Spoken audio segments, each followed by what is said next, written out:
Black hole is a region or space-time from which nothing, see that? Not even light can escape. The theory of general relativity predicts that a sufficiently compact mass will deform space-time to form a black hole. The theory of general relativity predicts that a sufficiently compact mass will deform space-time. You see that? It's going to deform space-time to form a black hole. It's not doing none of that. The darkness was already there. That was just that point.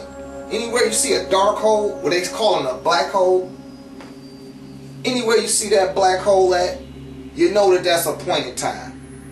That's a point in time. Anything that happened on this planet outside of that point in time that was that dark hole is not a point in time. That's a false awareness. That's seeing things from the human capacity, which is dealing with the brain capacity. You had to go through all, you had to solidify. You had to go past the liquefied state and the solidified state to come up with the definition. That in itself is a false awareness. These things already existed before this realm even came into being. They already there now. There's only now. And we confirming this now through this solidified state. But what confirms the darkness? What confirms that the darkness exists?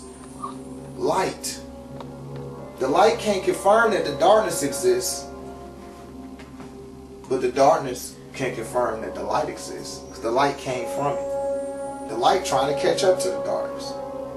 So things moving at the speed of light will never catch darkness. It can't. It's too many. It's expanding and contracting so fast that it don't even seem like it's moving from this light state. The only way you can see the darkness move is from the darkness.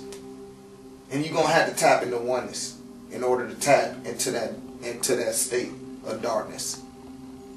Then you will have to tap into the onelessness in order to observe even greater stages of darkness. Because there are more than one stage of darkness. There are 4 stages. There's actually more than that, but we're not going to go all the way on out. We're just going to stay in 4 stages of darkness. And in the first stage of dark, you got noon, or the internal. This is the physical darkness. Internal being, physical darkness.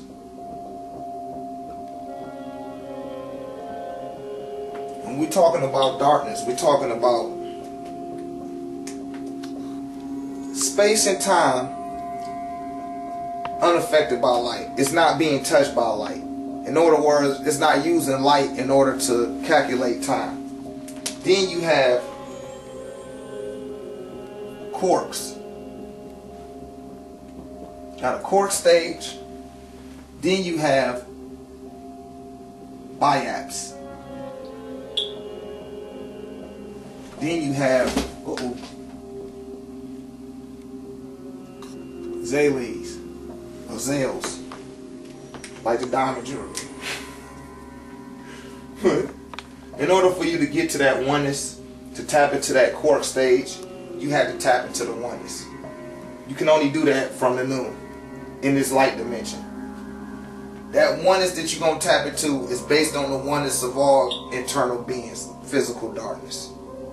This is your bridge, your pathway to this second stage of darkness, which is the quark stage, which is the mental stage that set forth the elements to move into existence.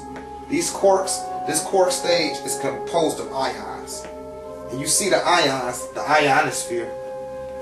Ions is what make up hydrogen, or not just hydrogen, but they make up atoms, period. They give atoms their form. It takes ions to make an atom. Even a hydrogen atom, which is the lightest element in existence. But it is not the lightest thing in existence. It's the only lightest sum of things to existence. And it can't even get to that stage. It's being compelled to that point. See that? Being compared to that point by the ions. The ions is what's compelling nature to personify in the light dimension, outside of the mental dimension.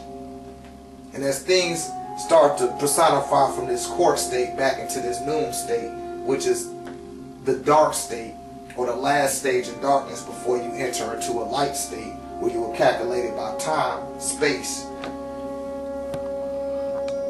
you will have to tap into this onelessness. The onelessness will carry you over into the fourth stage of darkness, which will put you back and aware of all consciousness. And all consciousness is within you. You have a dark hole or a black hole inside your being. That is a region of space and time which nothing can escape, not even light. They show you this when they say, that's how they know how to calculate the speed of light. The light looked like it didn't already lost the race. When they show you the speed, of light, how light move, it's inside the darkness already. But it's trying to catch up because it knows that outside of that illusional state, that the darkness is moving past it.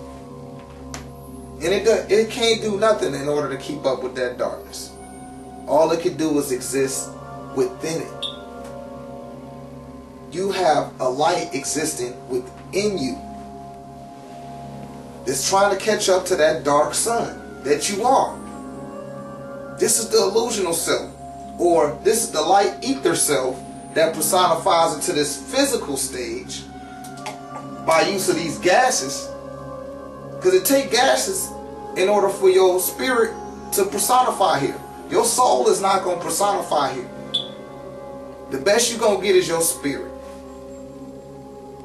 That's why they say in church and religion, all religions, they talk about the spirit, but they never talk about the soul. And the reason being is because they had to have a soul. And the beings that's propagating these false awarenesses, they do not have souls. Any being that has to use, that has to replicate, does not have a soul. That's why it's replicate. It can't come with any form of unique expression because it's not coming from any form of oneness. It's not coming from no form of onelessness. It doesn't even have an idea of boundlessness. So in order to get an idea itself, it has to bound things, replicate it, and move in that same process as that thing that's expressing itself uniquely. This is what has been done to the psyche of the mind. And you have higher minds. You got more than just this physical mind, which operates in the physical senses. Just like you got more than your spiritual senses that operate in the spiritual mind. Then you have these mental or these astral senses that operate in the astral mind. And it only sees one thing, just as all of your senses, your physical senses are one, just as all of your spiritual senses are one, your astral sense is one, and that's perception. Once you get past the realm of perception, you enter into the mental abode. This is the mental interconnection where all life, all forms of life are one. This is the medium for all life. And all thoughts and all actions come from this realm, whether they be good or bad, which is all light dimension terminology or humanized terminology given to you by less than self and kind, because these type of beings don't have souls. That's why they can't make music. That's why they have to replicate you. They have to. If they don't replicate you, they don't have no grounds of reality, because they can't escape this reality. The reason why they can't escape this reality is because they chose to be bound. They chose to be bound by their own decisions of not oneness, but two-ness. You are this and I am that. This is all light stage dimensional illusion, 360-degree circle, 360-degree square, and this is being put over the 360 degrees. The shapes are being put over the degrees. The illusion is being put over the degrees therein, where you need a certain amount of degrees in order to personify or to solidify the mental reality that's being created. So over the past 6,000 years, we've been dealing with 360 degrees.